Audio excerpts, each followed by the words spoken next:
At the same time, I want to see more consistency from Rome, because that situation of disobedience also describes some German bishops who are currently in disobedience to the magisterium and to Pope Francis. Pope Francis has said you cannot bless gay unions. And yet there are some German bishops out there who are saying, we're going to bless the good found in this gay union, which is contrary to what Pope Francis has said in 2021. So they're in dissent. And I want to see more consistency here. Now, I've pointed out there is a little bit of a difference between disciplining an entire Episcopal conference in Germany versus one bishop. One of the most fundamental differences is if Pope Francis were to excommunicate and replace every one of those bishops, he doesn't even have to excommunicate them. Let's just say he relieves all of them from their episcopate and replaces them. I would imagine most of those German bishops would not vacate their sees. They would keep their cathedrals, they would keep their churches, and many of their flock would still continue to go to their schismatic liturgies and schismatic churches and schismatic parishes.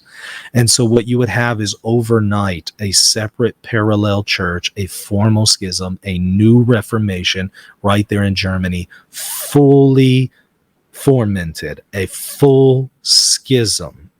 And it would be nearly impossible to try to bring them back at that point, because most of the time, whenever you have a formal schism in church history, it is almost never healed. We're still dealing with schisms that began in the 4th century. We're still dealing with some of those schisms, actually 5th century, the 400s.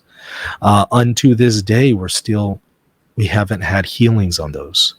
So if he were to immediately just cut off those German bishops, they're going to continue their parallel church, and it will now formally be in schism. They're already materially in schism. It would now be a formal schism, and there's almost no chance of healing that.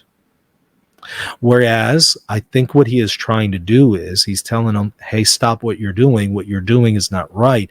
And he's trying to dialogue with them and bring them back into conformity with the magisterium before it comes to, well, we got to cut you off. And now we have an entire new schism. And by the way, that new church in Germany would grow, and it would be 400 years from now, probably just as big as the current Protestant Reformation is today. So I know that Pope Francis is thinking, okay, this wouldn't be good to just automatically cut an entire Episcopal conference off immediately, because this will be immediately a parallel church.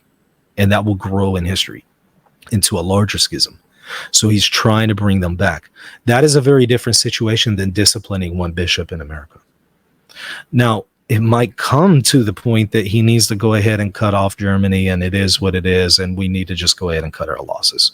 We might already be there, but it's not up to me to make that decision. It's not up to you. It is up to the Holy Father to make that decision.